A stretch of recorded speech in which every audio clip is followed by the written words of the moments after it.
তুফান সিনেমার আকাশচুম্বী সাফল্যের পর পরিচালক রায়হান রাফির পরবর্তী প্রজেক্ট হতে চলেছে জিতের সাথে। আর জিত হচ্ছে কলকাতার বস, কলকাতার সুপারস্টার।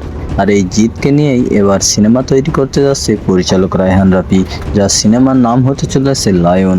লায়ন হতে চলেছে একটি বিগ বাজেটের প্রজেক্ট। লায়নে জিত ছাড়াও বাংলাদেশ থেকে আরও 2জন অভিনেতা অভিনয় করবে। শোনা যাচ্ছে জিতের এই লায়ন সিনেমাতে নায়িকাও থাকতে পারে বাংলাদেশ থেকে।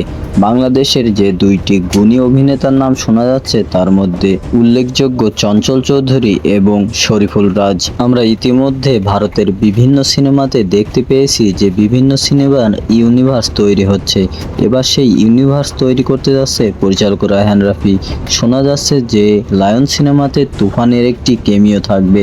লায়ন ভার্সেস তুফান সিনেমাটি পরবর্তীতে নির্মাণ করবে এই পরিচালক। লায়নে জিতের মুখোমুখি টক্কর দেবে আমাদের বাংলাদেশের মেগাস্টার তুফান ওরফে শাকিব খান।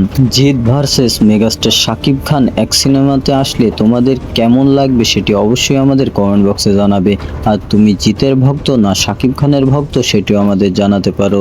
আর চ্যানেলে নতুন হলে চ্যানেলটি সাবস্ক্রাইব করে যাবে, যেন এমন নতুন নতুন নিউজ তোমাদের মাঝে আমরা উপহার দিতে পারি।